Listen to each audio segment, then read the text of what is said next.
Sumugod ngayong araw ng kagitingan ang ilang grupo sa embahada ng Estados Unidos kaninang umaga. Ito'y upang kondenahin ang naging hakbang ng Amerika at Israel laban sa Iran na naging dahilan umano sa pagsipa ng presyo ng mga produktong petrolyo.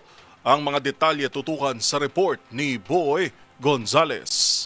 Muling naglusad ng kilos protesta ang bagong alyansang Makabayan o Bayan sa Maynila kasabay ng paggunita ng Araw ng Kagitingan.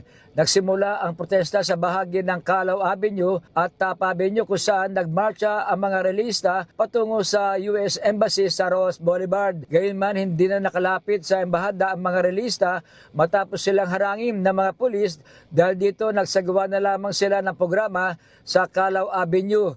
Ayon kay Mong Palatino, Secretary General ng Grupong Bayan, mariin nilang kinokondena ang umano'y marahas na hakbang ng Estados Unidos at Israel laban sa Iran.